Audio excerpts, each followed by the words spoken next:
family.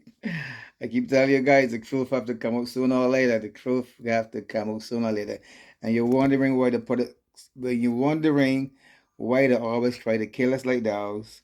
They have so much of us in prison and they have us can't get good jobs or maintain ourselves. But you know a few of us have pretty good jobs and making some money, but that's the ones that sell out.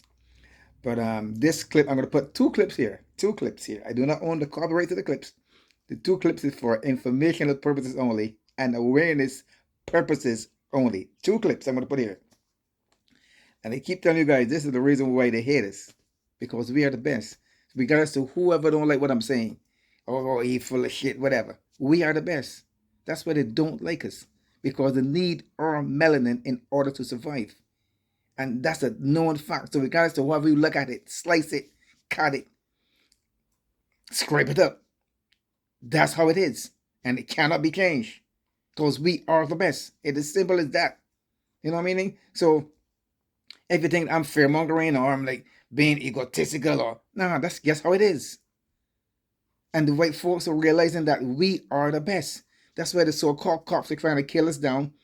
They're trying to build a lot of private prisons to keep us locked down in prison because they can't be like us. It is not going to work. That's why now they're trying to get AI to replace us. It is not going to work because AI don't have a conscience. They don't have a soul.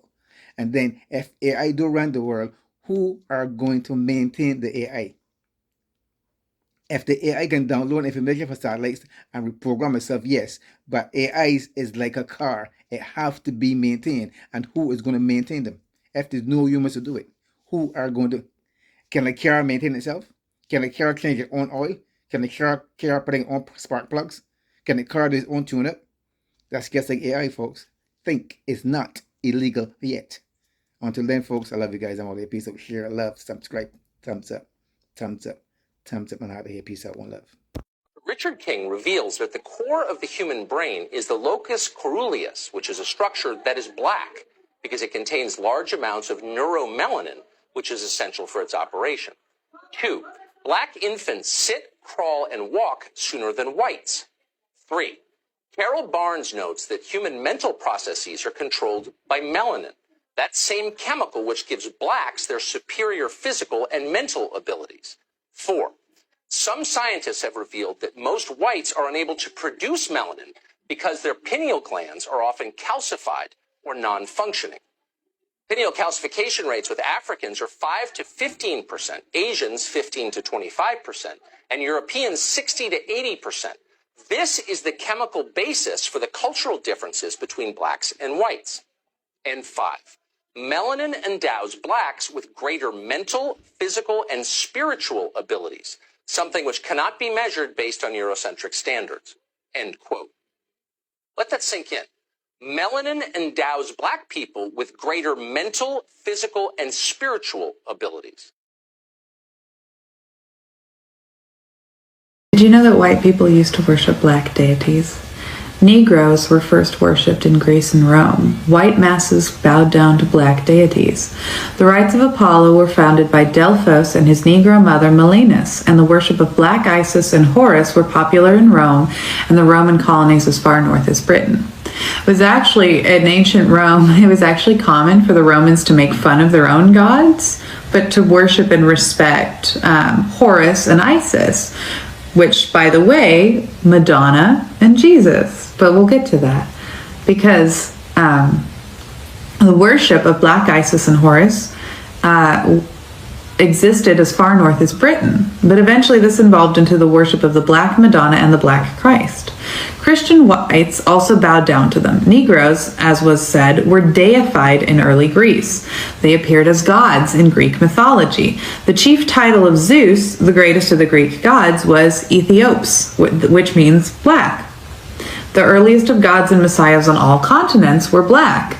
We have found the black complexion or something relating to it whenever we have approached the origin of nations.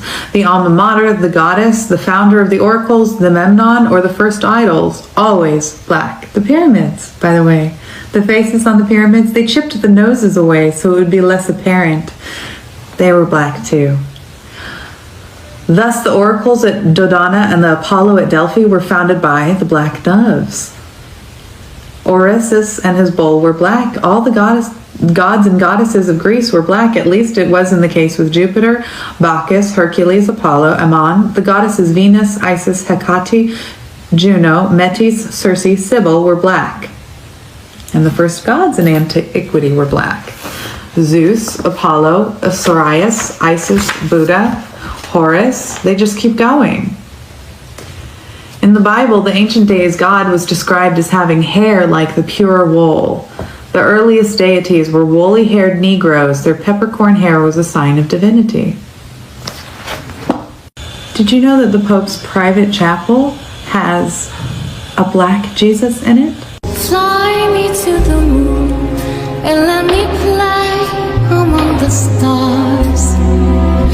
Let me see what spring is like on Jupiter and Mars. In early Christian art, Jesus is almost invariably represented as black-skinned. The Hebrews were dark-skinned people. His feet were like burnt brass, Revelation. His hair was like wool, Revelation. My skin is black, Job. Our skins were black. They are black, Jeremiah. Look not upon me because I am black, Solomon. Joseph, the Jewish historian, wrote that Christ was a man of simple appearance, mature age, dark skin with little hair.